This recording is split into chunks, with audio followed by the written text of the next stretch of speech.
Hi, I'm Mason Bieberstein, and today I'll be analyzing a recent Gatorade campaign. An extremely brief background on Gatorade is that it started in 1965 at the University of Florida. The football team was suffering from the gruesome heat, resulting in cramping and fatigue. The coaches needed help getting players to stay on the field, thus Gatorade was invented. The team had a winning record the next few years and ended up winning the famous Orange Bowl, and their success helped quickly expand Gatorade to other colleges and the NFL. By 1981, Gatorade was the official drink of the NFL, and it still is today. Just like any other business, social media plays a huge role with Gatorade. With Gatorade's target market, it's even more important that they have a strong social media presence because they are capable of generating brand awareness consistently with millennials. After some research, I recognize that Gatorade only participates on Instagram, Twitter, and Facebook. As you can tell, their following count is impressive compared to their main competitor Powerade. The most surprising fact, though, is that Gatorade is crushing Powerade on Instagram. Powerade even has far less followers on Instagram than they do on Twitter. While browsing Gatorade's social media platforms, I immediately recognized that they weren't extremely active. In fact, on Instagram they have only posted 16 times since the Super Bowl, and on Facebook only 5 times. Gatorade's Twitter account is much more active, especially at promoting the Win From Within hashtag. It also answers customers' questions, but is still nowhere near what I expected. After reading a few articles, I came across a quote from an individual on Gatorade's marketing team saying, "We were focusing more on impact over frequency." I instantly thought back to their social media accounts and recognized there wasn't any filler content. It was truly valuable what they were posting. Their marketing director also went on to say, "We want to create something so cool that you want to blow it up, make it a poster, and hang it on a wall." Their Instagram account does just that and has around 10,000 likes a picture. Gatorade's social media accounts are doing great. However, it's one social media platform that helps separate them from their competitors. The social media platform was Snapchat and Gatorade's campaign on Super Bowl Sunday. Not only did Gatorade separate itself from its competitors on this day, but it also separated them from a majority of Super Bowl Sunday advertisements. Gatorade purchased a Snapchat filter that placed eye black on the individual and then performed a Gatorade bath once they opened their mouth. The company tied in the Gatorade bath on the day that millions already see one on live television during the Super Bowl's ending.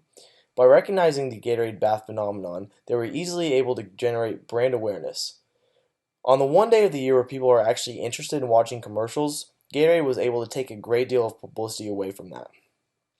Additionally, individuals who participated on Snapchat were undergoing peripheral thinking and didn't need to put much thought into the product to recognize it compared to some commercials that require a great deal of concentration to become aware.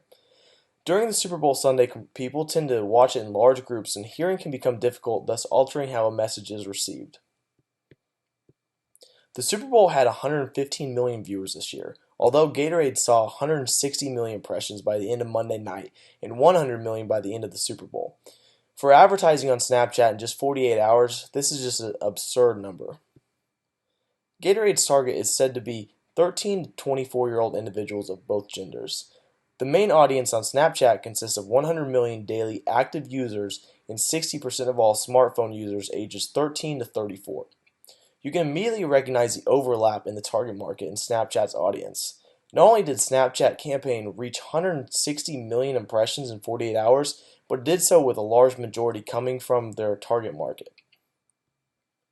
So now let's talk money. A 30-second Super Bowl commercial reached 115 million individuals, but cost a whopping $5 million this year, which is a record. That's before you pay for celebrities, music rights, a producer, stage set, etc. There aren't many sources that provide the cost of Gatorade's Snapchat campaign. It's extremely difficult since filter lenses are relatively new to Snapchat and advertising on the unique platform in itself. However, we can make some inferences and get in the ballpark on how much Gatorade actually spent. According to Adweek, non-Super Bowl Sunday costs are $350,000 per lens, and on holidays they are around $500,000. You can assume it is somewhere within that range. Bang for buck, you can't beat that, no matter what platform you're on. This form of advertising was interactive, tied into the Super Bowl, lasted the entire day and then some, generated buzz for their commercial before the Super Bowl with both Cam Newton and Peyton Manning, and was a perfect way to connect with millennials who are active on social media. It's extremely difficult to think of suggestions for a tremendous campaign. However, I would say they could have partnered with their celebrity endorsers more.